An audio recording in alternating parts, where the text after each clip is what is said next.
Saludos a todas y a todos nuestros lectores de la revista Ideas Socialistas. Es un suplemento teórico del diario La Izquierda Diario.cl, parte de la red internacional de Diario La Izquierda Diario.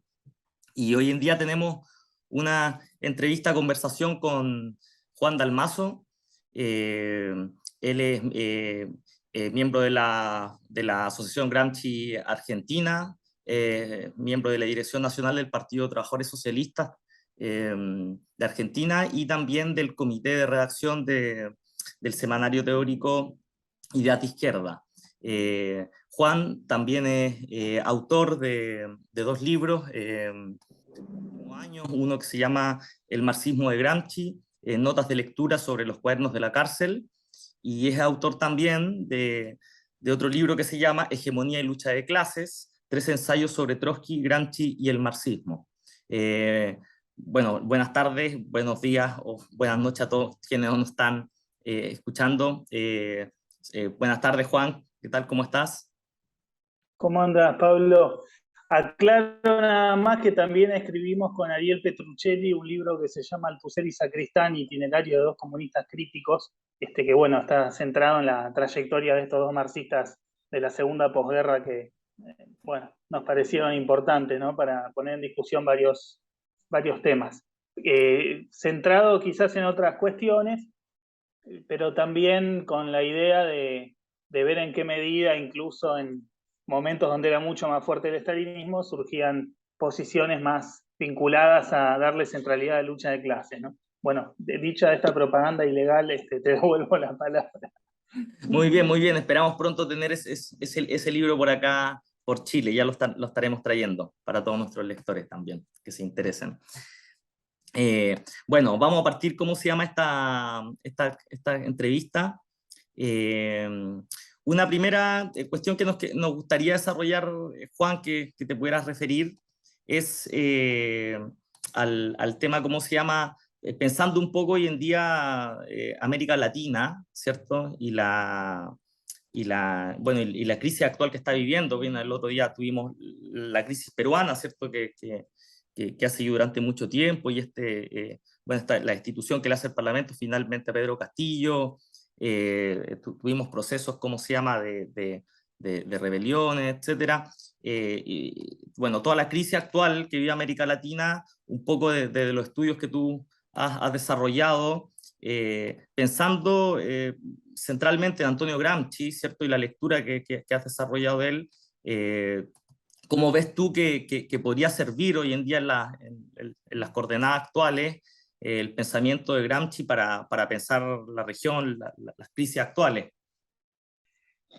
Primero que todo, a mí me parece que Gramsci es un autor muy latinoamericano, ¿no? Más allá de que obviamente no era latinoamericano, pero tiene mucho peso en la historia de América Latina, en la historia de las lecturas del marxismo y, y también en el uso para pensar los problemas políticos, ¿no?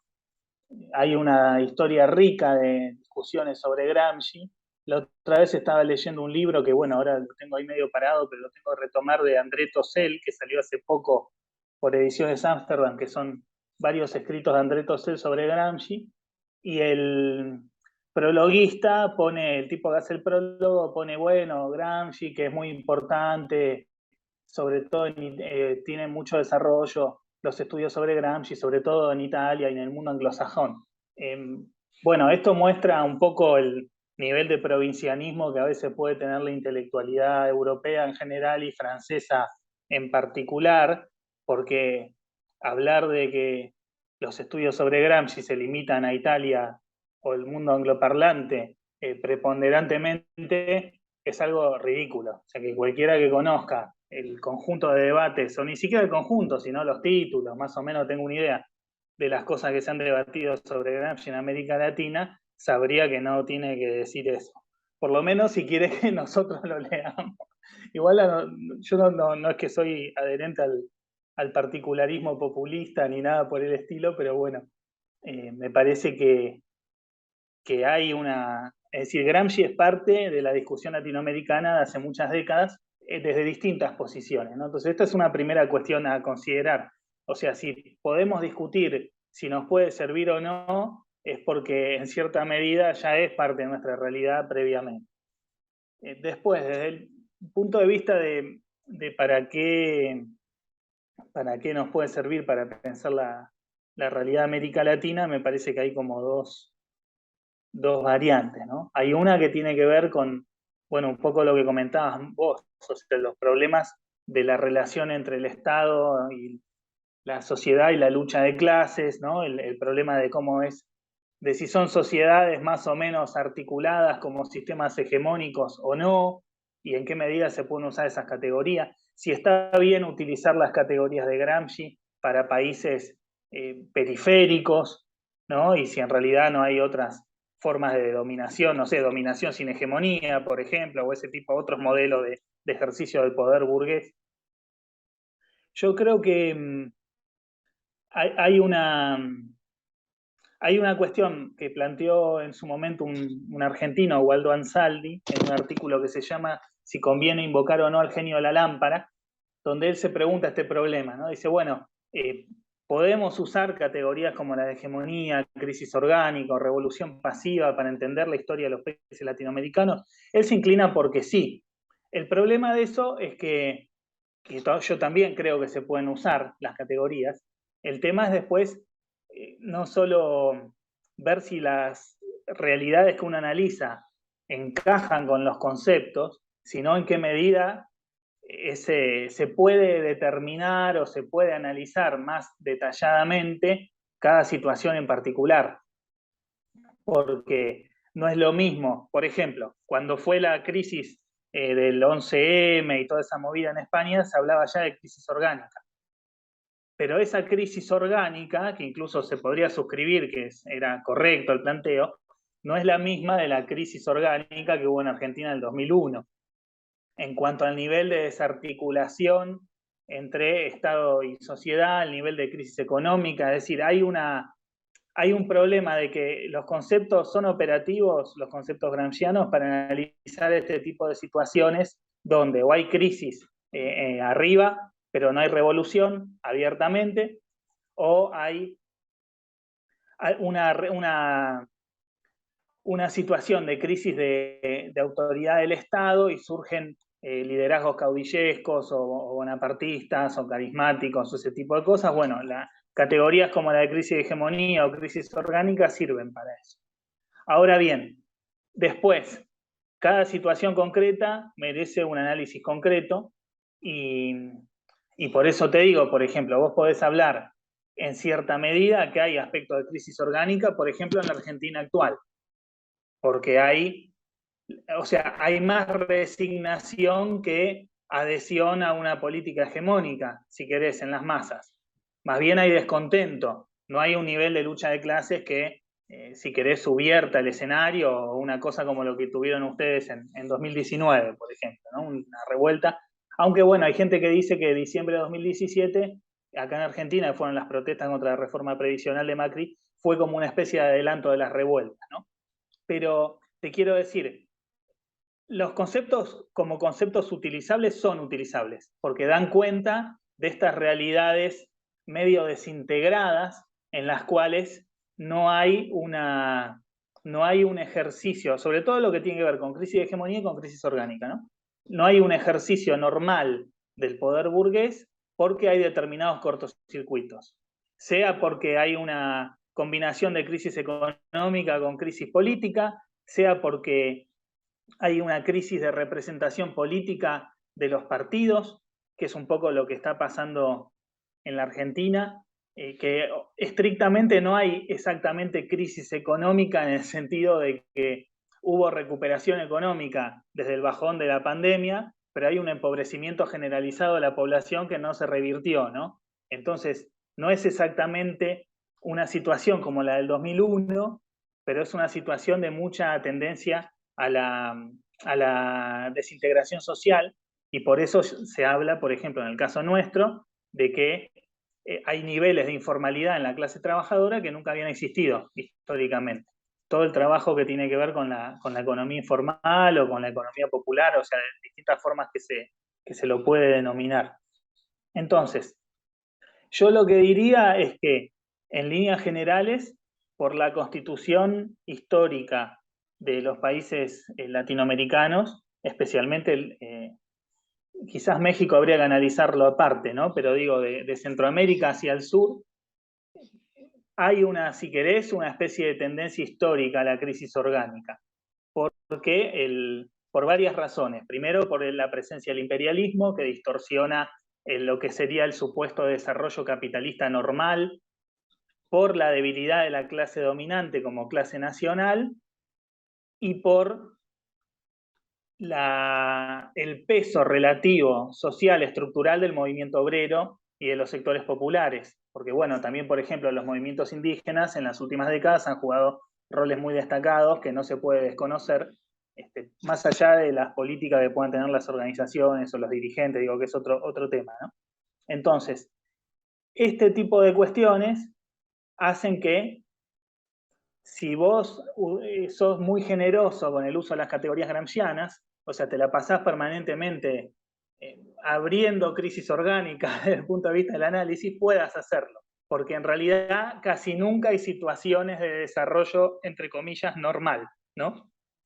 Entonces, yo creo que sí, que vos podés pensar, por ejemplo, lo que ocurre en Perú, lo podés pensar perfectamente desde un punto de vista de una crisis orgánica. El surgimiento de un fenómeno como el de Bolsonaro se puede pensar en términos de una crisis orgánica. Lo mismo que te decía hoy, hay elementos, no sé si una crisis orgánica declarada, pero en Argentina hay elementos de una crisis orgánica en cuanto a que empieza a haber un proceso de desapego, de separación de sectores de masas con los partidos que apoyaban tradicionalmente, ¿no? Y ahí está el crecimiento de otros fenómenos, de la extrema derecha hasta nosotros de frente izquierda, en una escala menor, pero que no es desdeñable. Entonces, la categoría sirve para iluminar esas situaciones. El tema después que te queda es cómo, en qué momento vos decís, bueno, se abre una crisis orgánica, en qué momento se cierra, en qué momento se puede considerar recompuesta la autoridad del Estado o recompuesta la relación entre la dominación y el consenso. Bueno, todo ese tipo de cosas son cosas que hay que analizar mucho más en detalle, porque por el nivel de inestabilidad que suele haber en América Latina, es como que vos permanentemente te la pasás analizando crisis orgánicas que no se saben cuándo empezaron ni cuándo terminan, ¿no? Y a la vez es una categoría que Gramsci la pensó desde el punto de vista nacional, pero se puede usar internacionalmente. O sea, vos la podés pensar, por ejemplo, como fracaso, no porque haya fracasado como relación de fuerzas, el neoliberalismo, ¿no? O sea, fracasar en el sentido de que logró atacar conquistas e imponer cierta relación de fuerza distinta, todo eso no fracasó. Desde el punto de vista de las promesas de progreso individual y todo eso, sí fracasó. Porque había dicho que las personas como individuos consumidores iban a lograr la felicidad a través del individualismo, el consumismo y yo qué sé, bueno, y eso no pasó. Entonces, vos podés pensar, por ejemplo, que hay una especie de fracaso de la gran empresa, el neoliberalismo, que explica después el surgimiento de fenómenos como el trumpismo y bueno, como incluso las cosas que están ocurriendo a nivel de la guerra y todo lo demás. Entonces, lo que quiero decir es que ahí también se te abre la discusión. Bueno, si es una categoría que se puede usar internacionalmente, ¿cómo la consideramos? Una vez yo le hice una entrevista a Fabio Frosini acá en Argentina, en Buenos Aires, y él me decía que para él la crisis orgánica se podía analizar internacionalmente como la crisis de fines de los 70, de la crisis del petróleo y toda esa movida, como un primer episodio, y la del 2008 como un segundo episodio. Muy distinto de lo que uno pensaría que, no sé si él ahora sigue opinando lo mismo, así que por las dudas aclaro que me lo dijo hace 5 años, pero muy distinto quizá de lo que uno esperaría de un análisis gramsciano, o lo que uno considera quizá por prejuicio un análisis gramsciano característico, yo mismo digo, no nadie en particular, que es más basado en el problema nacional, ¿no? De la relación de fuerza nacional. Entonces, volviendo, digamos, a la cuestión de América Latina, yo creo que ahí entra la discusión más de lo que es esta idea del empate o de la hegemonía imposible, como puso como título mi amigo Fernando Rosso en el libro que publicó este año, que también es un tema que está tratado en una tesis muy interesante de Agustín Artese, que es un joven investigador de acá, de la Universidad de Buenos Aires. Él en su tesis compara las elaboraciones de Portantiero y de Norbert Lechner, y va mostrando este problema, es decir, cómo hay una hegemonía imposible en la medida en que las condiciones de establecimiento de lo que sería una hegemonía burguesa característica son mucho más complejas en los países de América Latina que en otros países, ¿no? Especialmente los países europeos, diríamos, ¿no? Porque, bueno, Estados Unidos también tiene sus peculiaridades, pero bueno, también estaría en una escala similar. Por otro lado, yo creo que hay otro aspecto en el que una situación como esta nos permite, para discutir Gramsci, o nos permite discutir Gramsci, que es volver sobre estas lecturas y volver sobre las lecturas que se hicieron de los 80 en adelante, especialmente pienso en el seminario de Morelia, todas las lecturas del problema de la hegemonía como una relación de fuerzas dentro de la democracia, que bueno, es un tema que me parece que por la experiencia con los procesos de restauración democrática también merece ser discutido. En el sentido, hay un libro muy bueno de Leandro Galastri, que es un investigador brasilero, sobre Gramsci, donde él plantea, ahora no más, Lecturas Gramscianas se llama, lo publicó este año Lutas Anticapital, y él, una de las cosas que dice, que a mí me pareció muy importante, es que hay que volver a hacer una lectura extrainstitucional del pensamiento de Gramsci y vincular el problema de la hegemonía con el de la lucha de clases y con la acción directa, porque si no, queda todo dentro del pensamiento político de que la política hegemónica es una superación de la lucha de clases. Entendida la lucha de clases como protesta que no puede llegar más que a presionar al Estado, ¿no? Entonces, bueno, me parece que en este conjunto de cuestiones, tanto el problema de la operatividad relativa de las categorías gramscianas para pensar la realidad de América Latina, como la necesidad de rediscutir las formas del era Gramsci en nuestro subcontinente en las últimas décadas, hacen a la actualidad de la cuestión. Y también ahí entra el tema del cruce con Trotsky, porque Trotsky, que analizó más en detalle, si bien lo hizo tardíamente, porque él no tuvo oportunidad de hacerlo antes, lo hizo en el contexto de su exilio mexicano, analizó la realidad latinoamericana y pensó algunos fenómenos específicos de América Latina, como el tema de los famosos bonapartismos sui generis, y los pensó en función de otros fenómenos que están vinculados también al pensamiento de Gramsci, como es el tema de la estatización sindical, ¿no? Entonces, ahí en ese cruce, si vos cruzás la teoría de Gramsci con la de Trotsky, y además lo ubicás ese cruce en las coordenadas de América Latina, hay muchos elementos para trabajar, ¿no? Que tienen que ver con el uso de estas categorías, pero también con el análisis de cómo son las formas que asume la lucha de clases en contextos donde la mayor parte de las organizaciones sociales, sindicales, populares, tienen algún tipo de vinculación o de integración con el Estado, ¿no? Que es un tema, bueno, que en Chile se ha visto, incluso a pesar de que los sindicatos quizás no tienen tanta implantación como en otros países, ¿no?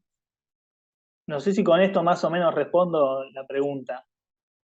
Sí, sí, súper súper bien. O sea, recorriste varios caminos, porque siempre es interesante esta tensión en cuánto se pueden utilizar los conceptos y cuánto también son elásticos en un sentido, cuánto o qué aspecto, porque es verdad que se llega a agarrar muchas veces la discusión como crisis hegemonía o crisis orgánica como todo lo mismo, no se sabe muy bien, o lo que decías tú de cuando se cierra y se abre una etapa en un sentido en eso.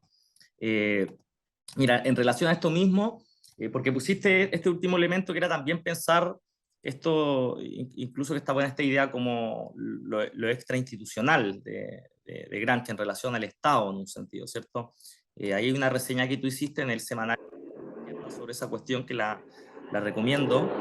Y un poco pensando en esta cuestión, o sea, en esta relación entre las crisis, por decir así, de las clases dominantes, o en el caso de América Latina, relativa inestabilidad permanente que se da a veces, ¿Cómo ves cómo se llama? O sea, nosotros desde a nivel mundial, igual desde el 2008, 2009, la crisis económica, ¿cierto? Que algunos autores le llamaron esta la gran recesión, eh, y se podrían, bueno, y tuvimos no solo procesos que podrían asemejarse a ciertas crisis orgánicas, ¿cierto? Por el fracaso de esta empresa neoliberal en el sentido de lo que decías tú, de que ya no podían solamente conseguir la aceptación y el consenso de las masas en base al consumo individual, porque tuvo esta crisis muy fuerte del capitalismo, y generó no solo nuevos fenómenos políticos, sino que también generó procesos de lucha de clase. O sea, vimos retornar el ciclo de lucha de clase como fue el 2000, bueno, del 2011 en adelante, lo que se llama la primavera árabe, ahogada en sangre, en algunos casos por la intervención de potencia imperial, por la relación con oligarquías locales. Y después, posteriormente, también vimos otro proceso, más proceso de lucha de clase, ya podríamos decir desde los chalecos amarillos en adelante, ¿cierto? Y que tuvieron varios procesos de revuelta, ¿cierto? A nivel internacional. Bueno, es lo que vivimos en Chile, 2019, en Colombia, Ecuador, lo que posteriormente vimos pandemia en el Líbano, o incluso hay algunos autores que dicen que podría ser parte de una cierta ola lo que está pasando en China, lo que vimos, ¿cierto? Entonces, te quería preguntar un poco de ¿qué relación podemos establecer con esto que decías tú entre estos fenómenos de crisis de los de arriba, podríamos decir, ¿cierto? Desde las formas de establecer su hegemonía. eh, ¿Qué relación podríamos establecer eso con los procesos de lucha de clase? Esta última idea que tú desarrollabas. ¿Cómo ves esa relación? Y yo creo que sí. Sí. No, y para mí hay dos o tres aspectos que habría que considerar. Hay uno que es que desde la crisis del 2008 también la gente está pensando en otras cosas, ¿no? Yo creo que eso se puede ver desde un lugar muy específico y por ende no es masivo, pero que es importante, es el tema de cómo el marxismo ganó un poco más de autoridad. Yo empecé a militar en el posta, o sea, orgánicamente en el PTS en el 97. Y la gente te miraba como si fueras marciano prácticamente, porque decía, acá en Argentina, bueno, está el gobierno de Menem, de triste memoria, bueno, la gente decía, ¿cómo van a ser marxistas si los obreros son todos menemistas y cosas así, ¿no? O se decía, la clase obrera no existe más, cosas, discusiones bizarras que después se fueron de alguna manera despejando, ¿no? Pero hubo un tiempo largo de mucha defensiva del marxismo, ¿no? Que estaba vinculado también a en la pérdida de un horizonte socialista en las masas o en sectores de las masas. Que está, no sé si vos viste la película Goodbye Lenin, que está muy bien graficado cuando la piba, la hermana del protagonista, deja la facultad de bioquímica o no sé qué, una de esas carreras difíciles pero que está buena, y se pone a trabajar en Burger King y está recontenta la piba que en vez de estar estudiando en la universidad tiene ese trabajo de mierda, ¿viste? Entonces había, digamos, una cierta crisis ideológica en el sentido de que no se veía posible otra cosa que el capitalismo y todo eso. Yo creo que a partir de la crisis de 2008 eso se nota más, o sea, empezó a cambiar de antes, pero si querés con la crisis de 2008, el marxismo ganó mucha autoridad en el terreno de la explicación de la crisis. Por eso es muy difícil, o sea, los que, tipo los libertarianos, esos tipos que dicen que el marxismo, que el capitalismo, si vos dejás que la gente se arregle cada uno solo y yo qué sé, funciona bien y eso, es una ideología que no la explican bien a las masas. O sea, buscan los votos de la gente con discurso antipolítica o cosas así, pero no explican lo que ellos piensan de verdad es para un grupo de entendidos, porque si no es algo que es insostenible, ¿no? Y eso yo creo que tiene que ver un poco con los cambios que hay. O sea, por un lado hay una crisis del neoliberalismo y crisis del neoliberalismo progresista, entonces surgen todas estas derechas, ¿no? Que dicen, bueno, esto es por culpa de que le dan derechos a las minorías o por culpa de los comunistas, una mezcolanza de cosas, ¿no?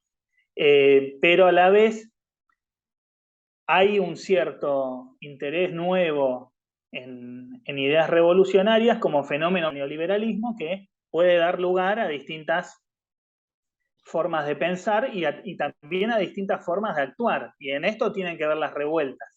O sea, vos las revueltas la podés ver como algo que Bueno, Matías Mayelo está trabajando mucho este tema, ¿no? En el libro que acaba de publicar de la movilización a la revolución, ahora está haciendo también unas charlas ahí. Yo recomiendo que publicamos el video de una charla que hizo ahora en la Universidad de La Plata.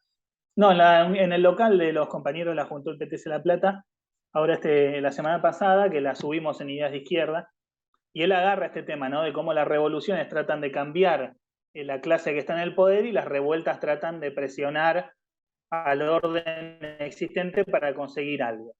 Ahora, esas limitaciones de la revuelta son producto de una serie de condiciones históricas previas, no son y reflejan cierto estado de ánimo desde el punto de vista de lo que piensa la gente, ¿no? Obviamente, que todavía la perspectiva, o por el momento, vamos a decir, la perspectiva de una revolución socialista es minoritaria, pero bueno, son acciones que muestran la potencia de la acción directa de masas, colectiva, con enfrentamiento con las fuerzas represivas, sobre todo en los casos más resonantes, como los chalecos amarillos, como mismo el caso de ustedes en Chile, y se abren discusiones de todo tipo. ¿Quién se hubiera imaginado? O sea, la discusión de la nueva constitución en Chile era una cosa del Partido Comunista y de tres más. Y bueno, estaba todo el grupo que planteaba la constituyente con una postura más de izquierda que el Partido Comunista, ¿no? Donde está Sergio Grés y otra gente de allá de Chile, ¿no? Pero te quiero decir que no, si yo te preguntaba a vos a principios de 2019 si podía pasar todo lo que pasó, vos qué me hubieras dicho. Y se hubiera visto como un imposible. Sí, o capaz vos no lo hubieras descartado teóricamente, ¿no? Porque, bueno, Claro, somos no militantes, yo sería qué como sé, lo más siempre queremos probable que, en eso. claro, exacto. Siempre tenemos la intención de que ocurra algo mejor, pero no, no hubiera sido lo que parecía más probable. Entonces yo creo que eso muestra un poco estas cuestiones que hablábamos antes, ¿no? Este tema de la crisis, si querés, más general del neoliberalismo como gran empresa, el tema de cómo la crisis del 2008 en particular y todo su lento así serpenteo hasta ahora que no se termina de acomodar, y que bueno, el tema de la guerra en algunos países le permitió reactivación, pero en otros les está hundiendo la economía. Bueno, todas esas cosas me parece que muestran, junto con las revueltas, que hay algo que se está moviendo, ¿no? Y por eso, y que sean revueltas, también muestra el tema este de que es más crisis de hegemonía que desarrollo de una hegemonía alternativa, ¿no? Una cosa así. Yo me acuerdo en una charla que hicimos acá en 2019, en una jornada de la Asociación Gramsci, yo hice una especie de exageración polémica y planteé que el paro del 12 de noviembre era, ¿no? La fecha, el El paro ese grosso que 2019, hubo sí, allá, sí. sí, que eso mostraba una especie de hegemonía en estado práctico, ¿no? Utilizando un poco esta idea de Althusser de que en Marx había conceptos en estado práctico. Yo hice como un uso medio ecléctico, dije, bueno, acá hay una hegemonía en estado práctico porque, de hecho, en torno a la intervención del movimiento obrero, se fue acomodando todo el resto de los sectores. Pero no es del todo cierto eso. O sea, hubo simultaneidad, pero no hubo una coordinación, o por lo menos no hubo una coordinación duradera, ¿no? Entonces, eso también lo que muestra son desde un punto de vista de una teoría que tiene en la revolución el eje de cómo tendría que ser un cambio estructural en la sociedad, muestra cuáles son los límites también, ¿no?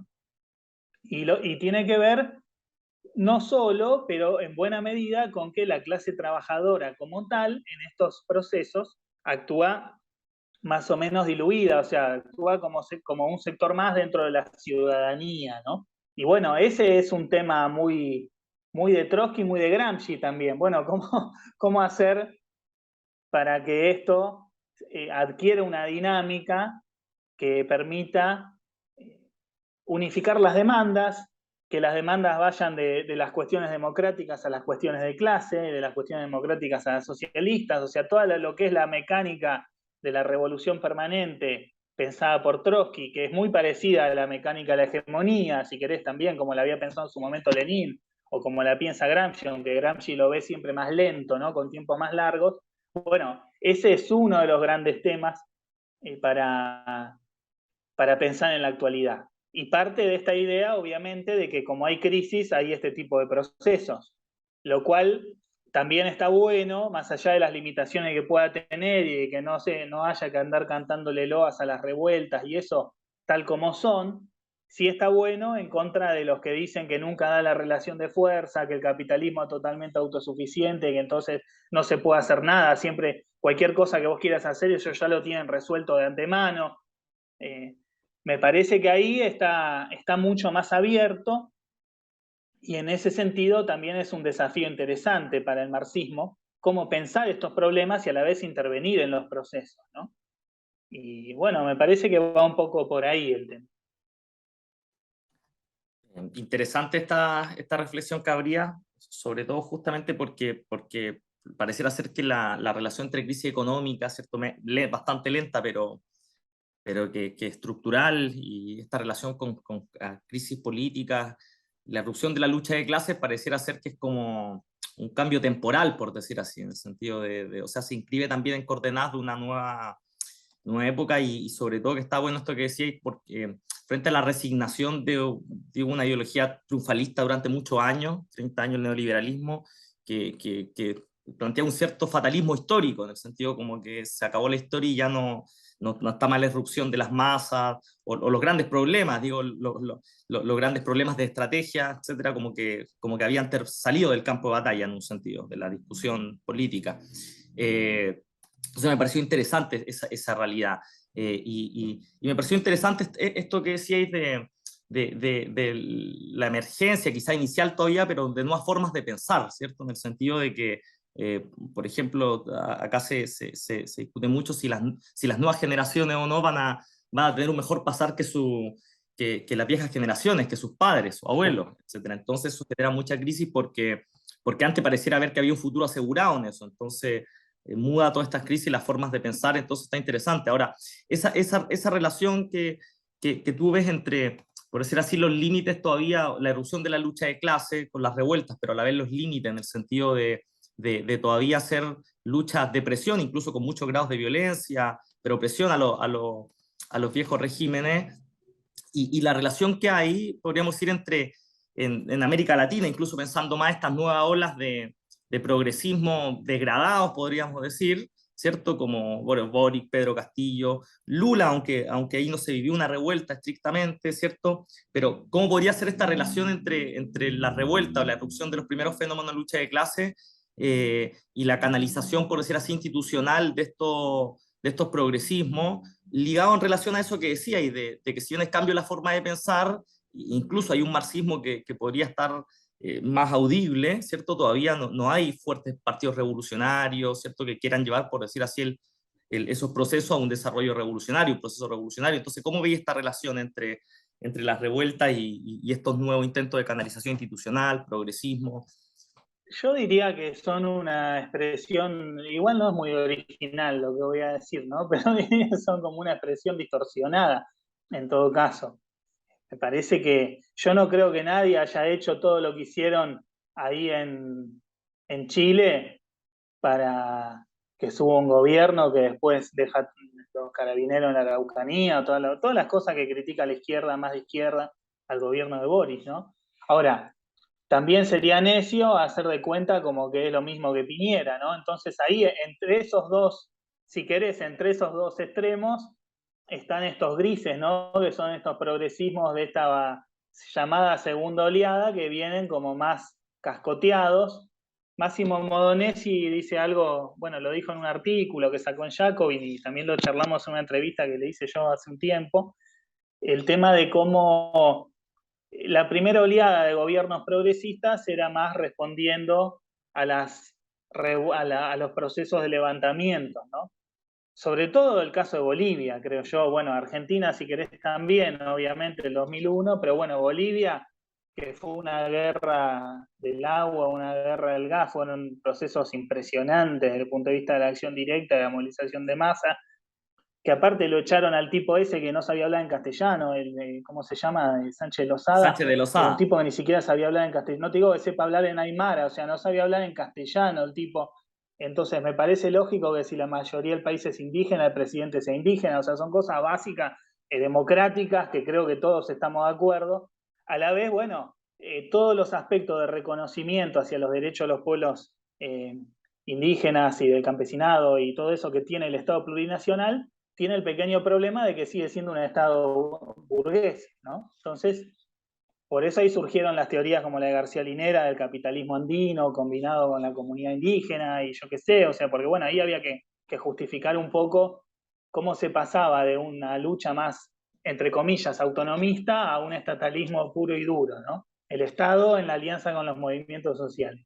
Bueno, si querés, lo de Boric está un poco dentro de esa impronta, pero es producto de un desvío anterior, porque en el medio se hizo ¿no? la cocina y todo eso, entonces no, me parece que en la medida en que el movimiento de masas logró imponer relaciones de fuerza más de fondo, los intentos de recomposición estatal con discursos reparadores, entre comillas, o progresistas, entre comillas, progresistas en algunas cosas, en otras no tanto, se han ido acomodando a eso, ¿no?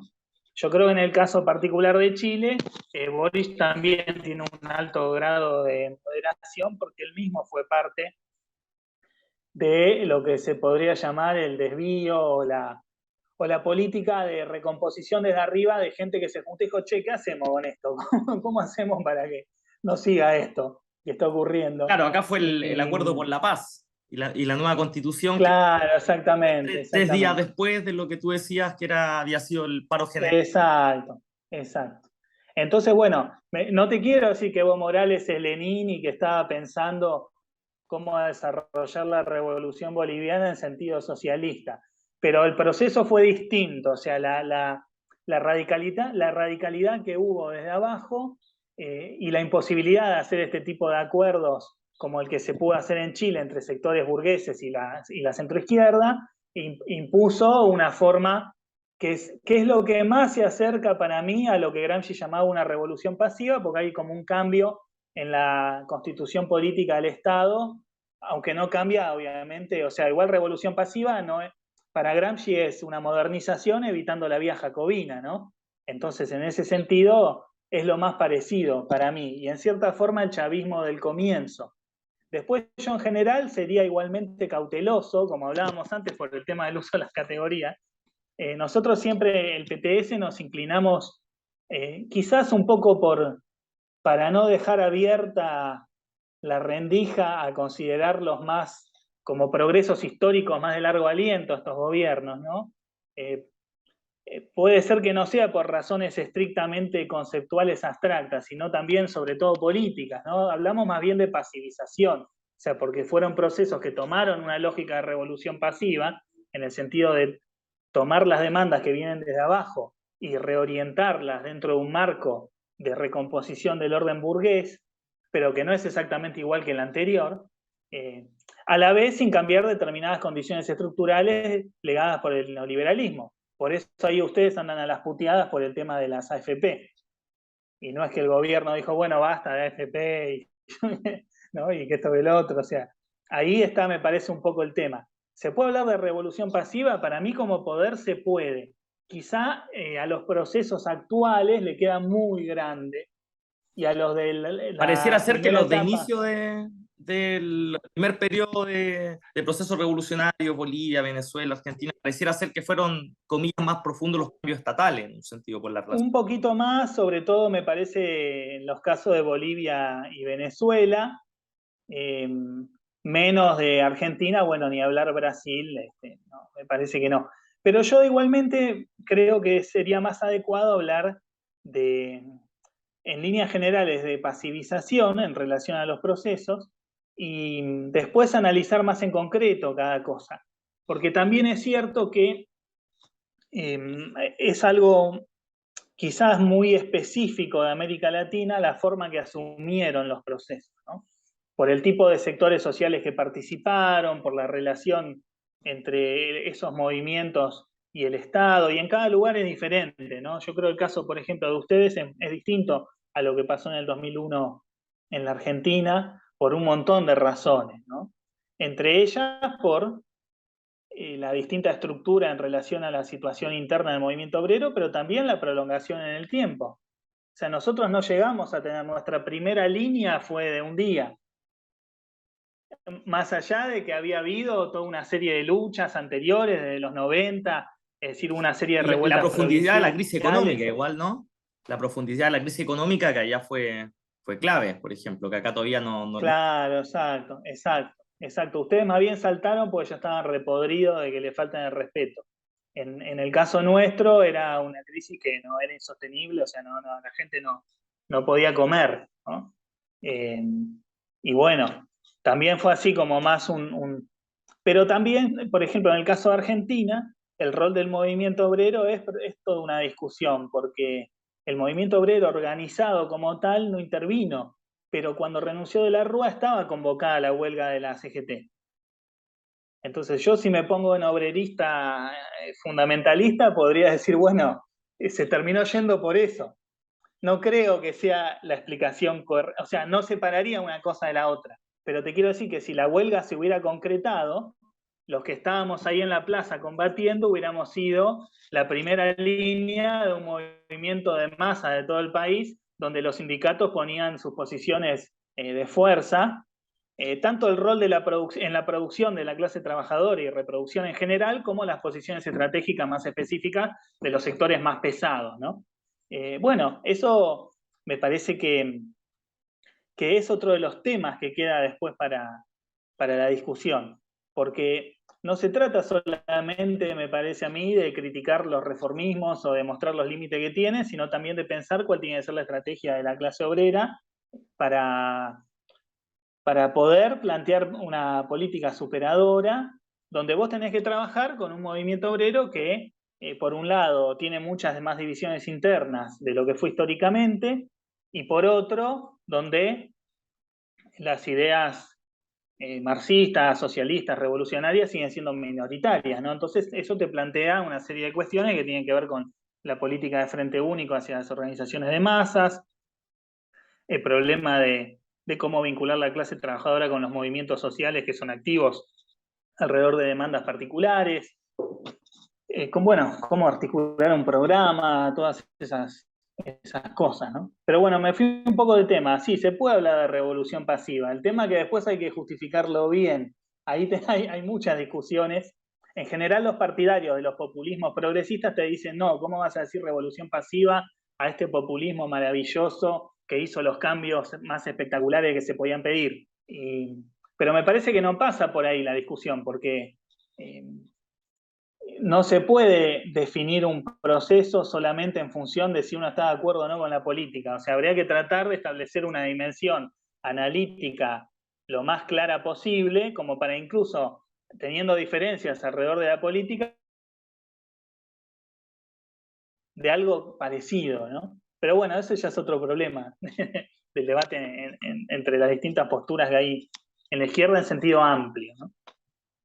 Está bueno, está bueno es el debate, los cruces, esto para pensar cuánto o no sirven estas categorías.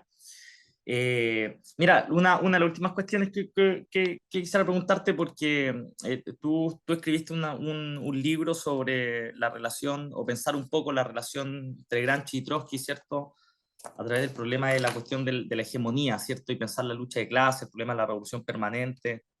Y un poco acá quería entrar, porque con todo esto que hemos conversado, ¿cierto? Pareciera como decía recién, que los grandes problemas que hace mucho tiempo estaban fuera, por decir así, del análisis, ¿cierto? La lucha de clases, el problema de la crisis estatal, las nuevas formas de pensar y los cambios ideológicos, pareciera ser y sobre todo con pensar el problema de lucha de clases, esto que le decías tú, la relación entre clase obrera y los grupos subalternos, los movimientos sociales, pareciera ser que vuelven los grandes problemas de la estrategia, ¿cierto? En un sentido. Esto último que decías tú, o sea, de cómo pensar cuáles son las estrategias para, por decir así, que lo explotado, lo oprimido puedan triunfar, intervenir en el proceso revolucionario. Y ahí hay varias cuestiones que tú desarrollás, y cómo se llama en ese libro, Hegemonía y lucha de clase, que yo te quería preguntar de cómo pensar esta relación entre la hegemonía que piensa Gramsci y la revolución permanente. Por ejemplo, algunas cosas que para pensar.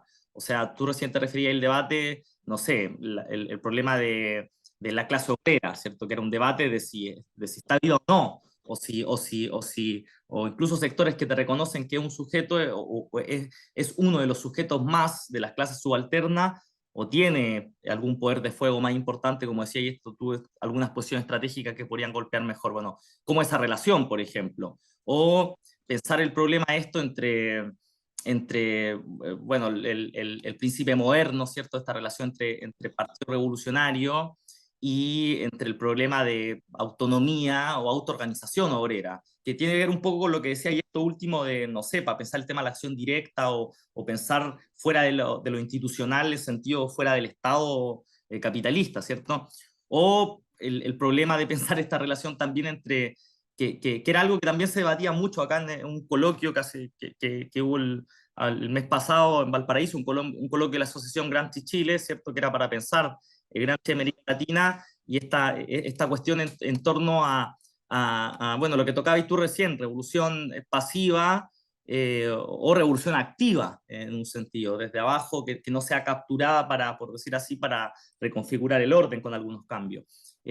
Bueno, entonces una pregunta, yo sé que es muy amplia, con muchos tópicos, es casi, te pido casi recorrer un poco el libro, es también para que, bueno, nosotros tenemos en venta el libro también, entonces ha tenido buena recepción en Chile, entonces un poco para que pueda desarrollar esto que al menos mucha gente se le hacía interesante, esta vinculación para pensar Gramsci y Trotsky, qué cruces pueden haber pensando estos problemas de la estrategia revolucionaria que parecieran resurgir en la actualidad. Bueno, está bien, sí, son varios temas, ¿no? Pero digo, tratando de ser esquemático. Empecemos por el lado de Gramsci, ¿no? Y tema de revolución, hegemonía y revolución permanente.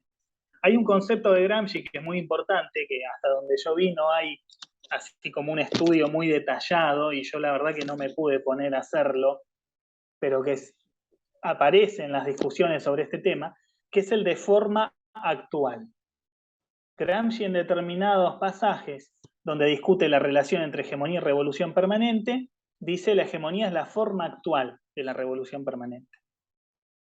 Esto tiene que ver, o sea, esto él lo dice en un contexto donde él piensa la revolución permanente de Trotsky como ataque frontal, que hay mucha discusión de hasta dónde, primero que él no conoció la elaboración madura de la revolución permanente, o sea, el libro de Trotsky, que sale en 1930, si no recuerdo mal, 29-30, él no tuvo acceso, sí tuvo acceso a textos anteriores de Trotsky. Muchas veces se dice, bueno, pero ¿qué importa si tuvo acceso o no? Y lo que pasa es que cuando se hace una discusión teórica es importante si el tipo sabía más o menos de qué estaba hablando. Él las referencias que tiene son las discusiones de 1905, el debate del nuevo curso y elecciones de octubre, y todo el debate antitrojista de ese año, ¿no? Del 24-25, y está muy influenciado por un escrito de Bukharin sobre la revolución permanente que dice, sí, Trotsky era un genio para hacer grandes cuadros de situación, pero le costaba el análisis concreto de las relaciones de fuerza. En eso era mejor Lenin, dice Bukharin. Y entonces por eso Lenin hizo la revolución permanente en concreto y Trotsky no, ¿no? Más o menos eso. Junto con otras cosas, ¿no? La subestimación del campesinado, las cosas típicas que decía la Troika o después los estalinistas en la segunda mitad de los años 20.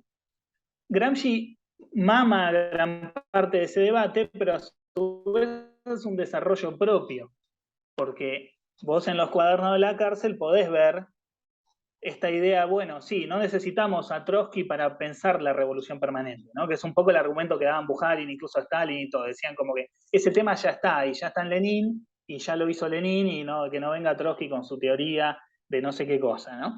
Entonces, hay algo de eso en Gramsci, pero a la vez en Gramsci está esta idea de que por los cambios en la relación de fuerzas, en un sentido profundo, o sea, cambios en las formas estatales, pero también que de alguna forma toda la sociedad se ha organizado, ¿no? Que esto es un tema que ha insistido mucho Fabio Frosini en sus trabajos, y en charlas y en otras intervenciones, eso hace que el proceso de revolución permanente en el cual vos más o menos rápidamente podías desarrollar una movilización de masas tendiente a la lucha por el poder, que se expresa claramente en la Revolución Francesa original y en el jacobinismo, y sigue así hasta 1848, después cambia.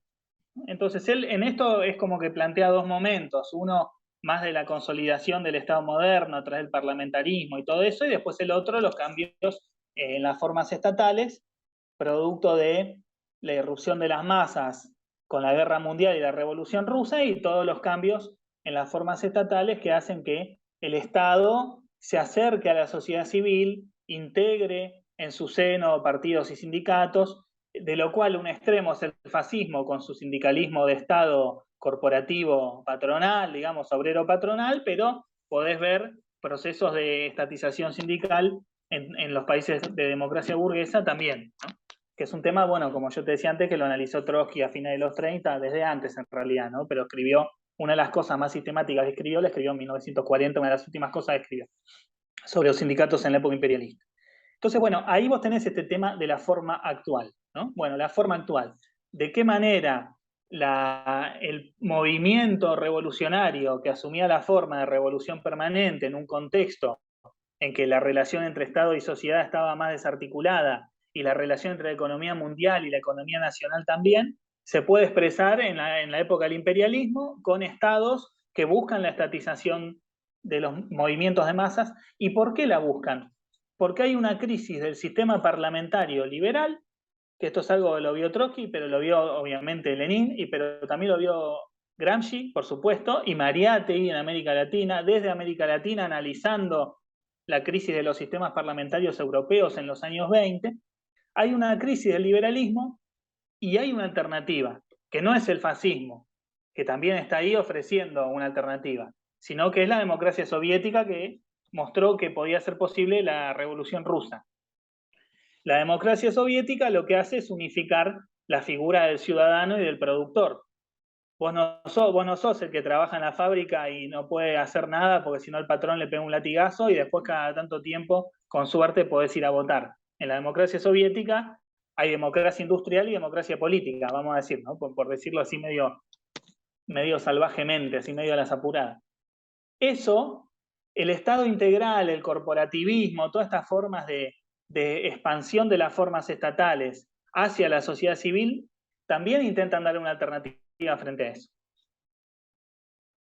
Porque en última instancia están dando cuenta de la crisis de la forma del Estado liberal para contener el conflicto de clases.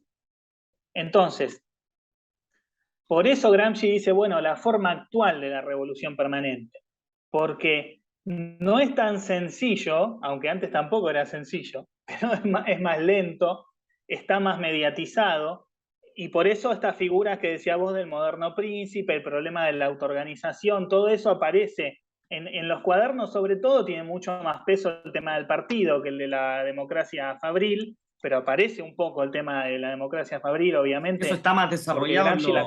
en lo escrito de los consejos de fábrica, ¿no? Claro, exacto, Es como exacto, ahí está la discusión de cuánta continuidad y ruptura hay entre ese Gramsci y el de los de la... claro.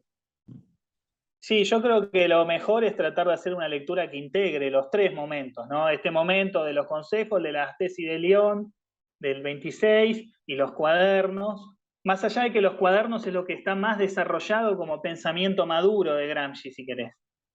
Pero el problema de los consejos sigue siendo un problema importante que en los cuadernos aparece a través de los recuerdos de lo que fue la experiencia del Ordine Nuovo y de la identificación del control obrero como forma de conquista de la autonomía de la clase obrera, que a partir de eso deja de ser subalterna y por ende puede ser hegemónica, ¿no?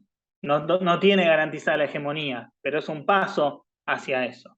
Y el problema del moderno príncipe como un partido que con su desarrollo modifica el conjunto de las relaciones de fuerza que hay en la sociedad, es muy difícil pensarlo sin la referencia a este proceso, que fue el proceso en el que hubiera hecho falta, ¿no? El moderno príncipe de los cuadernos, el libro viviente que decía nuestro amigo más allá de que era peronista y teníamos mucho desacuerdo, Horacio González, que rescataba mucho esta imagen del príncipe como el libro viviente. Bueno, ese libro viviente hubiera sido lo que hubiera hecho falta en el proceso del Bienio Rojo y para enfrentar obviamente el ascenso del fascismo, ¿no? Que el Partido Comunista, dirigido por Bordiga, y bueno, dentro del cual Gramsci no tenía todavía una posición muy independiente, era una secta, ¿no? Muy, muy débil. Pero bueno, volviendo a lo de hegemonía permanente, yo creo que esta idea de la forma actual es importante porque te permite salir un poco de la lectura que se construyó sobre la base de las interpretaciones del Partido Comunista Italiano de la segunda posguerra, contraponiendo hegemonía y permanente, ¿no? Hegemonía y revolución permanente. Que un poco Gramsci contribuye a la contraposición porque él a veces la presenta como contrapuesta. Pero en aquellos pasajes donde habla de forma actual, que por otra parte no son pasajes menores, o sea, son pasajes del cuaderno 13 y de otros lugares donde agarra este problema, me parece que se abre un poco más esta discusión, donde vos podés pensar la hegemonía como continuidad de la revolución permanente. Y a la vez, si vos tomás a Trotsky, lo tenés que pensar un poco al revés. Primero que todo, Trotsky tiene una concepción un poco distinta de la hegemonía en sí misma. Trotsky siempre desconfió un poquito del concepto, porque le parecía, lo veía asociado a la teoría de los bolcheviques de una revolución que iba a instaurar un gobierno obrero campesino que no era la dictadura del proletariado, ¿no? Que era con tareas democráticas. Entonces Trotsky decía, esto lo veo medio inviable, porque bueno, si la clase obrera toma el poder y la burguesía hace locao patronal, ¿qué vamos a decir? Ah, como es una revolución democrática, ¿no? Le tomamos la fábrica, es ridículo, ¿no? Entonces estaba este problema que no era por esencialismo o cosas de ese tipo, como a veces se dice, sino por cómo él se imaginaba que se iba a dar la dinámica del proceso, que en buena medida se dio así en el 5 hasta cierto punto, ¿no? Porque en realidad en 1905 no se dio lo que pensaba ninguno, sino que se dio un poco de cada cosa.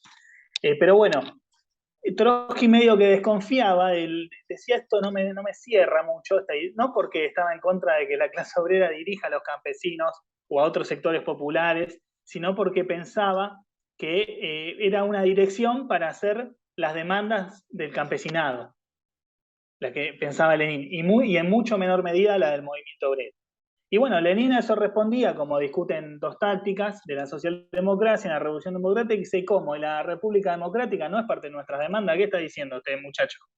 Entonces ahí se abría la discusión sobre cuál era la teoría adecuada para la Revolución Rusa. En ese contexto, Trotsky hace un uso medio asistemático del concepto de hegemonía. Lo utiliza mucho, pero lo utiliza como le parece, y siempre con cierta reserva. Y él tiene una especificidad. Él va a decir, bueno, el tema de la hegemonía, fenómeno, estamos de acuerdo, pero no pasa únicamente porque desde el movimiento obrero tomemos las demandas de los otros sectores, pasa porque la clase obrera luche con mucha decisión por sus propias demandas y muestre en los hechos que pueda caudillar al resto. Ahora, sus propias demandas no son solamente demandas de tipo sindical o cosas así, aunque también estaban incluidas, porque en el proceso de 1905 surgen los soviets y los sindicatos pegados, porque no había sindicato en Rusia. Bueno, el zarismo no permitía organización legal, nada del movimiento obrero. Entonces, pero Trotsky dice, el soviet es lo que muestra la posibilidad de hegemonía de la clase obrera en la revolución democrática y de la ciudad respecto del campo. Aunque fue algo que no se terminó de consumar, bueno, una serie de cuestiones que hacen al balance en 1905. Y bueno, yo creo que él mantiene un poco esta idea a lo largo de toda su trayectoria, que no es una idea obrerista, pero que sí tiene un origen obrerista, que es el del texto de Nuestras Tareas Políticas en 1904, donde Trotsky dice, Lenin es un dictador que quiere hacer un partido autoritario y quiere andar todo el día con los intelectuales y no quiere hacer trabajo en el movimiento obrero. Que era una exageración, obviamente, ¿no? Pero te quiero decir que más allá de que en eso Trotsky en muchos aspectos estaba equivocado, hay una cosa que nunca abandonó, que es esta idea de que el movimiento de masas tiene una dinámica así como de progresión geométrica, digamos. Entonces, cuando se desarrolla la lucha de masas, es capaz de llegar más allá de los límites establecidos por una división estática entre lucha económica y lucha política, ¿no? Entonces, ahí está el soviet. Y esa es la forma en que puede haber hegemonía, y por eso también en Trotsky la hegemonía está vinculada a la problemática de dualidad de poderes, ¿no? Que se puede ver en su historia de la Revolución Rusa. Bueno, entonces él llega a un uso del concepto, pero desde otro lugar. El de Gramsci es más una continuidad del de Lenin con muchas particularidades y con sus propios desarrollos. O sea, no es lo mismo exactamente que como lo pensó Lenin. Gramsci piensa a un nivel de sociedades de masas con una relación entre Estado y sociedad mucho más desarrollada y articulada que la de Rusia. Pero en el caso de Trotsky, él analiza también procesos de ese tipo en el periodo de entreguerras, pero siempre para él la hegemonía es un aspecto dentro de una teoría más amplia que es la de revolución permanente.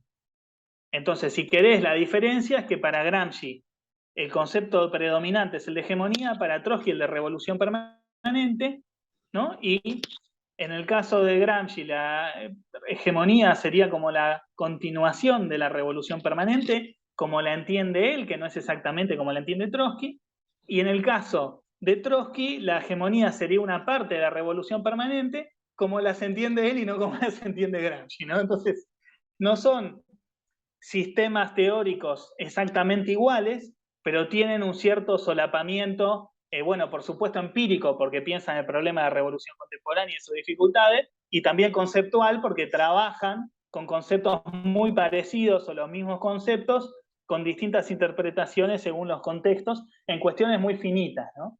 Un poco como estas que estábamos charlando. Yo creo que ahí hay una cuestión muy importante de la teoría política marxista contemporánea. O sea, la teoría de la revolución entendida como una teoría de revolución más global, ¿no? Porque lo que falta es la mecánica de ambas teorías en la actualidad.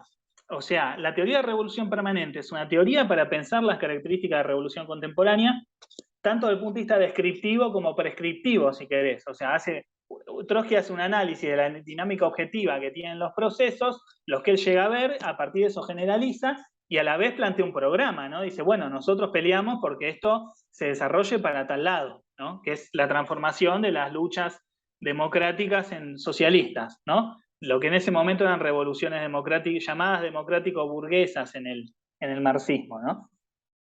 Bueno, hay gente como Perry Anderson que dijo en los 70 que en realidad eso no funcionó porque hubo partidos burgueses que hicieron reformas agrarias como el MNR en Bolivia y cosas así, pero Trotsky no decía que no podía haber este tipo de fenómenos. De hecho, yo le había analizado el cardenismo en México y había dicho, bueno, muchachos, no nos hagamos los ultras frente al gobierno de Cárdenas, le dice a los trotskistas mexicanos, porque el problema es que la clase obrera está haciendo una experiencia con este gobierno.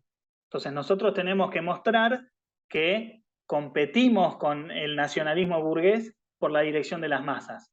No que consideramos que la gente ya hizo la experiencia, porque vos podés saltar etapas en la historia, pero lo que no podés saltar son las etapas del desarrollo de la conciencia del proletariado, ¿no? Entonces, lo que te quiero decir es que él había previsto alguna forma que podía haber fenómenos de este tipo, como lo que dice Perry Anderson, más de la segunda posguerra. Bueno, Trotsky es asesinado en el 40, entonces, bueno, no llegó a ver la revolución del 52, por supuesto, y el proceso posterior, pero yo creo que esa discusión está relativamente zanjada, esa, por ejemplo, de Anderson, ¿no? De que, bueno, que en realidad hubo sectores burgueses progresivos, porque se vio los límites que tienen, porque Trotsky dice, el problema no es si pueden surgir movimientos burgueses que dialogan con estas demandas, sino si van a lograr su resolución íntegra y efectiva. Y el problema es que para lograr la resolución íntegra y efectiva, o se desarrolla como una lucha contra el imperialismo y contra la propia burguesía nacional, y por ende se transforma la revolución de democrática en socialista, lo cual no quiere decir que esa transformación es algo inmediato, pero sí en lo inmediato se expresa como un gobierno de la clase obrera en alianza con los otros sectores populares, o vamos a ir a los tumbos haciendo lo que podamos, ¿no? Que es un poco, bueno, no lo dice así, pero es la idea, o sea, el movimiento de masas va a seguir haciendo lo que pueda, pasando por soluciones parciales a los problemas en la medida que no se logre establecer esta mecánica, ¿no? Y yo creo que eso es algo de lo que el neoliberalismo no, digamos, la burguesía tomó nota en el 68, tomó nota antes porque en la posguerra, por eso existían los estados de bienestar y todo eso, como forma de que no se extienda la revolución internacionalmente. En el 68, en el contexto, adelantando incluso, si querés, lo que fue la crisis y todo posteriormente, se dan estas revueltas en todos lados, el ascenso obrero, incluso con revoluciones, tanto en los países dominados por el estalinismo como en América Latina, como en Europa, como en Estados Unidos, en menor medida, si querés, en los países centrales, el alcance del movimiento, o quizás no llegó a tener la misma radicalidad, o bueno, en algunos lugares fue reprimido abiertamente, en otros fue contenido con concesiones. Pero hay una dinámica mundial, ¿no? Una dinámica mundial. Y hubo unidad de sectores medios y de la juventud con el movimiento obrero. Y una de las cosas que fue haciendo el neoliberalismo, a través de esto que llama Nancy Fraser el neoliberalismo progresista, justamente es tratar de quitarle cualquier tipo de potencial anticapitalista a las demandas democráticas, ¿no? Entonces decir, bueno, sí, ustedes son feministas, listo, hacemos un feminismo neoliberal y ponemos una mujer de ministra y hacemos un discurso correcto y no sé qué, y bueno, y con esto démonos por conformes. Y una parte de los movimientos acepta esa política, ¿no? Entonces, lo que te quiero decir es que la dinámica de la revolución permanente es algo que está vinculado a la imposibilidad de que el capitalismo resuelva de manera profunda y más o menos definitiva las demandas populares más elementales, incluso las demandas democráticas y por supuesto las demandas sociales. A la vez, el capitalismo tiene mecanismos, por eso vos antes hablabas lo de la revolución pasiva, hablábamos de la pasivización y todo eso, que son estas formas de separación entre las demandas democráticas y las de De carácter más propiamente anticapitalista. sectores, claro, sectores obreros o anticapitalistas, y ni hablar de la perspectiva socialista, ¿no? Bueno, a su manera, Ernesto Laclau y Chantal Mouffe teorizaron esto, ¿no? Decir, bueno, no hay sujeto, hay posiciones de sujeto, pero ellos querían articular las demandas y hacer una socialdemocracia de izquierda. Eso fracasó y después van al populismo, ¿no? Decir, bueno, es todo mucho más discursivo y menos social, ¿no? De dicotomizar discursivamente. Bueno, todo esto está agarrado en una discusión muy interesante del libro que ahora que sacó Matías Mayelo, así que se lo recomiendo. Pero a los fines de lo que estamos charlando nosotros, me parece que lo que tiene que ver es esta cuestión de que el capitalismo a su manera buscó darle una respuesta a las demandas, a lo que en la revolución permanente en su dinámica virtuosa eran demandas democráticas que se articulaban con las socialistas y entonces el proceso se transformaba en un proceso de revolución socialista. El capitalismo buscó la forma de eso separarlo. Y en el mismo sentido pasa con la hegemonía, porque si vos te fijás desde el punto de vista de la vinculación de las demandas y sectores de clase, no hay diferencia entre hegemonía y revolución permanente. La hegemonía apunta a lo mismo, que es que desde el punto de vista de la clase obrera, entendida en su realidad actual, no la clase obrera solamente varón, de mameluco, todo eso lo decimos muchas veces, o sea, asalariados y también la gente que hace trabajo reproductivo y no cobra ningún salario, que en muchos casos son la mayoría mujeres, ¿no? Después hay cuestiones que tienen que ver con los roles que juega cada sector según la ubicación en la producción o reproducción, lo que afecta al trabajo de otros sectores, bueno, una serie de cosas que no me voy a meter para no hacer más larga esta respuesta kilométrica, pero lo que te quiero decir es que hay una estructura común para la hegemonía y para la revolución permanente, que es el problema de cómo las luchas parciales se transforman en una lucha de conjunto. En el caso de la hegemonía, es para Gramsci siempre un proceso más lento que la revolución permanente para Trotsky. Ahora, habría que ver qué hubiera dicho Trotsky en una realidad como la actual. Porque Trotsky en los años de entreguerra dice, la verdad que nos equivocamos y el proceso va a ser más lento, capaz que dura 6 o hasta 12 años, dice, como hubo esto lo dice en este libro que lo tengo por acá, a ver si puedo moverlo sin tirar todo lo demás, acá.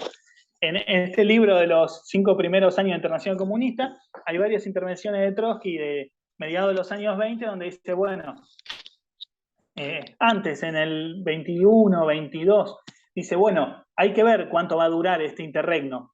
Nosotros tuvimos 12 años, entre el 5 y el 17. Pero para Trotsky el tiempo más largo era eso, 12, 15 años como mucho. Él nunca vivió una situación como la que vivimos nosotros durante las últimas décadas, ¿no?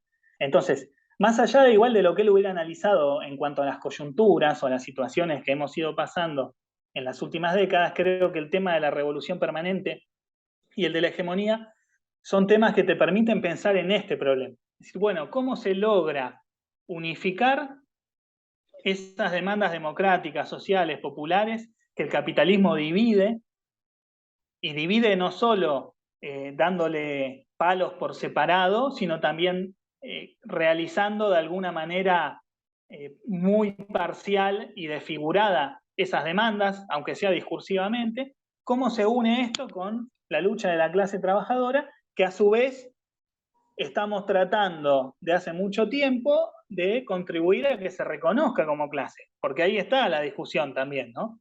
Hay un atraso relativo en la subjetividad del movimiento obrero, más allá de que no es lo mismo que a comienzos de los 90.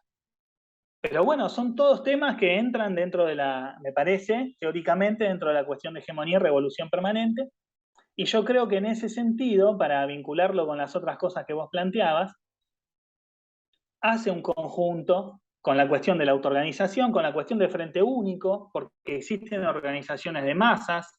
Entonces vos no podés plantear solamente autoorganización de sectores combativos o de vanguardia como una alternativa a los sindicatos. Es una alternativa a sus métodos, pero no es una alternativa hoy por hoy al alcance organizativo que tienen los sindicatos. Entonces vos tenés que plantear políticas de frente único, de exigencia de acciones comunes, de exigencias de unidad de la clase obrera, como en su momento, bueno, vos habías nombrado, creo, lo de los chalecos amarillos.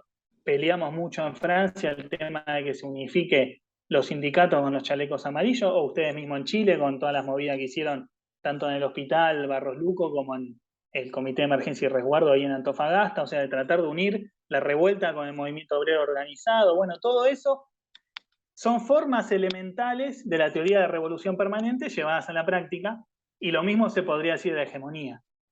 Porque vos tenés una cuestión de que necesitas conquistar independencia de la clase obrera desde el punto de vista político para poder postularla como clase hegemónica. Si no, es muy difícil también, porque mismo la gente te dice, bueno, todo bien la clase obrera, pero la clase obrera hoy por hoy no está haciendo eso. Bueno, más o menos, o sea, hay lugares donde lo hace más, otros, o sea, hay que analizar bien. Hay limitaciones comunes a la clase obrera y a los movimientos organizados en base a demandas específicas que no tienen que ver con la identificación de clase. El problema es todo eso, cómo se une dentro de una estrategia, y la forma más elemental de la estrategia, me parece a mí, pasa por la independencia de clase y por estas cuestiones más básicas, ¿no? De la lucha por el frente único, la lucha por la autoorganización y la lucha ideológica también, ¿no? De plantear que hay una salida a lo que te ofrece el capitalismo, que cada vez es más parecido a nada, la verdad, ¿no? Bueno, perdón, se me hizo extenso esto. No, Después si quieren lo recortan. a ti muchas gracias porque era un tema bien complicado. Yo dije, había que, íbamos a pincelar con una pregunta un poco el libro, también para que la gente que nos esté viendo, si es que lo quiera adquirir, es muy interesante. Yo creo que este debate hace a una cuestión que empezó quizás hace mucho, ya casi un siglo, a pensar la Tercera Internacional, que era esto de la revolución en Occidente, ¿cierto? En el sentido donde tú dices, habían estructuras más complejas de esta sociedad civil, ¿cierto? Y el Estado tendía a ampliar su rol mediante ya sea la cooptación, ¿cierto?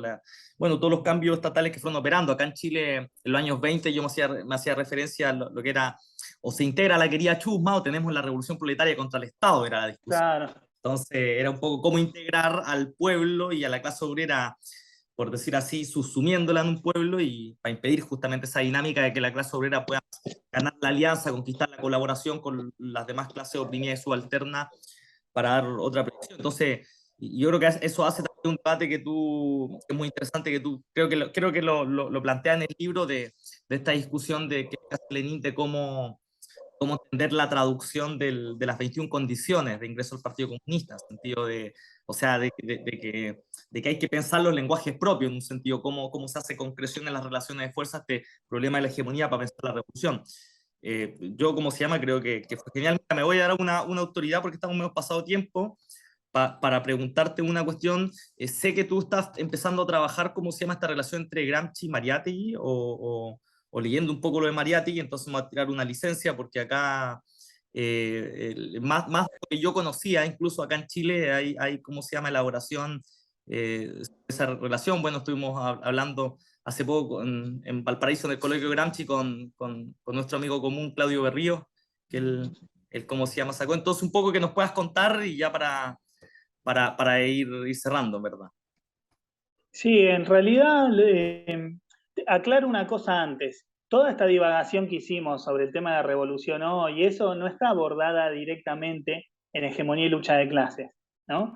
El libro son 3 ensayos y después un epílogo que agarra algunas cuestiones más sobre pueblo y clase, en Gramsci, Trotsky, yo qué sé. Son 3 ensayos de los cuales están basados en discusiones teóricas todos.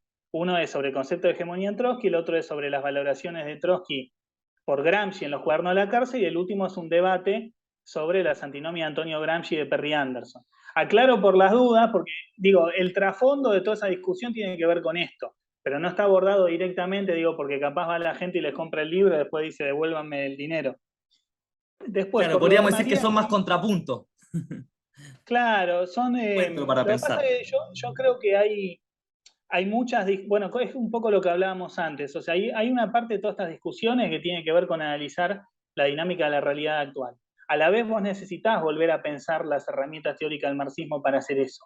Y yo en general me inclino más por la segunda cuestión, ¿no? De tratar de hilar más fino en determinadas discusiones teóricas, que después eso pueda servir, pero, pero creo que es necesario hacer ese trabajo más de mediación teórica, por más que, bueno, hay gente que no le interesa, digo, la mayoría de la gente no le interesa en lo más mínimo y no le genera ningún problema en su vida cotidiana, o sea, no es que es obligación de nadie dedicarse a la teoría o prestarle atención a la teoría, pero desde el punto de vista del marxismo es importante.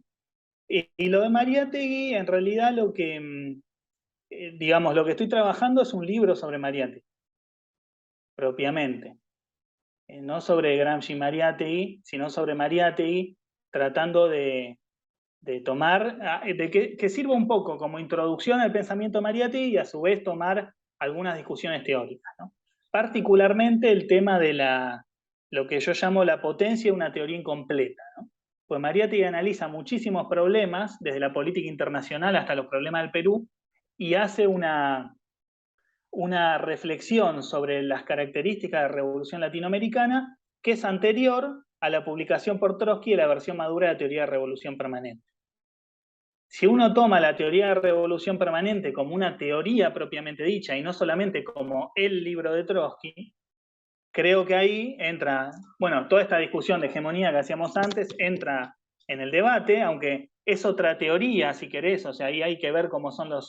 Pero en el caso de Mariátegui también es otra reflexión teórica, porque él no plantea lo mismo para China o no plantea lo mismo para la India, las ve más como luchas nacionales. Bueno, hay un montón de problemas ahí para pensar que tienen que ver con la vinculación de Mariátegui con la Tercera Internacional, más allá del vínculo conflictivo con Codovila y todo el debate de la Conferencia Comunista Latinoamericana del 29, pero sí me parece que ahí Mariátegui, junto con sus aportes para pensar la historia del Perú, que son los más conocidos, hace un aporte teórico que en cierta medida es anticipatorio respecto de la sistematización por Trotsky, la teoría de revolución permanente, por lo menos para el área latinoamericana, y a la vez hace muchos análisis sobre los problemas del periodo de entreguerras en Europa.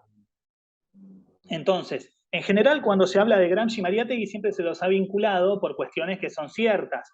O sea, Gramsci analiza la cuestión meridional, Mariátegui analiza el problema del indio, como lo llamaba él, o el tema de los pueblos originarios, como se diría ahora. Gramsci piensa el problema nacional, Mariátegui piensa el problema nacional. ¿Sí? El problema del indio es el eje de un problema nacional que es más amplio, ¿no? Que es el problema de cómo hacer una nacionalidad peruana. Bueno, todo eso está, o sea, toda la lectura en clave más, entre comillas, nacional popular es lo que está más a mano, lo que siempre se piensa. El problema de la traducibilidad, que lo toma Gramsci, lo mencionabas vos, que Gramsci lo toma pensando en Lenin, y también pensando en Marx, ¿no? En la relación que hacía Marx entre filosofía alemana y revolución francesa y economía política inglesa, ¿no? Y lo toma de Lenin cuando dice no supimos traducir, le metimos a los europeos las 21 condiciones estas que son rusas hasta la médula y los tipos no entienden nada y no sale. Bueno, y bueno, hay una discusión sobre traducibilidad en Mariátegui, de Mariátegui como traductor, que sería como una forma más activa y más creativa que la desdichada palabra recepción, ¿no? Que se usa mucho también en América Latina. Pero bueno, hay otro aspecto que para mí es importante para considerar paralelos entre Mariátegui y Gramsci, que tiene que ver con este análisis de la forma de la crisis del sistema parlamentario en la Europa de entreguerras, donde él analiza todas las inestabilidades, tanto en Alemania como en Francia sobre todo, pero analiza por supuesto el fascismo italiano, analiza otras dictaduras que las distingue del fascismo, como las de Primo de Rivera o las de Horthy en Hungría, o el proceso en Bulgaria, y analiza la crisis de los sistemas parlamentarios en Francia y Alemania, muy concretamente, viendo todas las crisis para conformación de gobierno. Ahí está también esa hegemonía imposible, de alguna manera, de la que hablábamos en América Latina, que no tiene tanto que ver con la imposibilidad de un desarrollo capitalista, entre comillas, normal, que quizás tiene más que ver con la discusión latinoamericana, sino con la imposibilidad de procesar las contradicciones que plantea la lucha de clases dentro del sistema parlamentario, ¿no? Entonces Mariátegui dice, son gobiernos interinos, son gobiernos de minoría, analiza toda la seguidilla de gobiernos de coalición de la segunda mitad de los años 20 en Francia y en Alemania, analiza las formas más represivas que tiene, por ejemplo, en la figura del ministro del Interior Tardieu, un elemento así muy importante, que él incluso habla ahí de fascismo legal, que es una categoría medio discutible, bueno, pero ahí hay también un punto de convergencia con Gramsci. Incluso Mariátegui en sus análisis de la Revolución Alemana va a decir, ojo, que hay un proceso muy importante que tiene que ver con, ante la crisis del parlamentarismo y del Estado liberal, una mayor orientación del Estado a integrar los sindicatos en la política, ¿no? Él habla, si no me equivoco, de un Estado económico, entre comillas, ¿no? Una cosa así, que tiene que ver un poco con el tema del Estado integral y todo lo que hablábamos antes. Entonces hay muchos puntos de contacto entre Mariátegui y Gramsci, como también hay con Trotsky, por el tema que te decía antes, de que su mirada de la revolución latinoamericana como socialista, en cierta forma empalma con lo que va a ser después la teoría de revolución permanente en su forma general. Y también, bueno, Trotsky aparece permanentemente como una referencia para múltiples discusiones, desde el análisis de la situación internacional hasta las vanguardias artísticas, aunque Mariátegui nunca apoyó a la oposición de izquierda. Él consideraba que la política de Stalin, al nivel que llegó a conocerla, porque murió en abril de 1930, era una política más realista, ¿no? Bueno, yo creo que en eso se equivocó, por supuesto, pero o era realista en un sentido burocrático, ¿no? Pero él nunca apoyó la oposición de izquierda, aunque nunca se sumó a las calumnias o a las eh, campañas antitrotskistas. Aceptó, si querés, de alguna forma, el socialismo en un solo país, porque lo veía como más adecuado a las condiciones que atravesaba en ese momento la Revolución Rusa. Bueno, que es toda una discusión. O sea, desde el punto de vista de su diferenciación con el estalinismo fue inconsecuente, ¿no? Y tuvo más choques alrededor del problema de cómo establecer una orientación para Perú, sobre todo en los debates con Codovila, que no estuvo él directamente, sino que estuvieron Julio Portocarrero y Hugo Pelle en la conferencia del 29 en Buenos Aires. Si querés, fue una especie de oposición inconsecuente al estalinismo, o una diferenciación parcial, pero suficiente como para que cuando el estalinismo se lo quiso apropiar después de rechazarlo, tuvo que distorsionarlo mucho, ¿no? Para hacer eso. Entonces, bueno, me parece que es un pensador bien interesante, que merece ser considerado uno de los marxistas importantes de la primera mitad del siglo XX, no solo ponerlo en un lugar de marxista peruano o latinoamericano, más allá de que eso en sí mismo ya es muy importante por el peso que tiene América Latina en la historia de las revoluciones, ¿no? Y en el mundo actual, incluso desde el punto de vista político, demográfico, cultural, y todo. Eso, básicamente, lo de Mariátegui. El año que viene espero que salga, vamos a ver cómo, vamos a ver qué quejas tengo del borrador y cuándo lo puedo terminar de cerrar. Está bien, está súper bueno ese, vamos a estar esperándolo, de cómo establecer esa continuidad entre, ponerlo como quizás situarlo como parte de la tercera generación de marxistas clásicos en un sentido, de todo ese sector. Bueno, muchas gracias, Juan. Sí, no, ¿algo? Sí. No, que sí, que yo creo que hay que considerarlo más como un marxista clásico y es una buena vía de entrada al marxismo clásico también, porque además resolvió mucho mejor que la actual charca de colonial que anda, ¿no? Que están todas las burocracias académicas prendidas como garrapata a la ideología de colonial, Mariátegui, muchos de los problemas que plantean estas tendencias, que muchos son atendibles, por supuesto, creo que los resolvió mejor, con una mirada más concreta, más atenta a la dinámica de la lucha de clases y lucha social en general, ¿no? Perdón, eso era nada más. No, no, muy bien, ahí hay mucho hilo para tejer. A mí se me hacía un poco a memoria la discusión esta de si podía avanzar al socialismo con la comunidad, en el sentido que parecía las discusiones de Marx con Vera Sassulich un poco. Entonces, pero bueno, ahí hay mucho. Claro. Yo creo que es muy interesante toda esta reflexión. Eh, Tenemos que seguirla en otro momento y esperamos también tenerte por Chile pronto para, ahí hay algo pendiente para hacer las presentaciones, libros, debates. Así que, y nada, pues, agradecerte, Juan. Eh, Agradecer también a la gente que nos está viendo, está escuchando. Y nada, pues si querías decir algo último, tienes la palabra. No, no, creo que ya hablé demasiado. Muchas gracias, gracias por la paciencia y nos estaremos viendo cuando toque.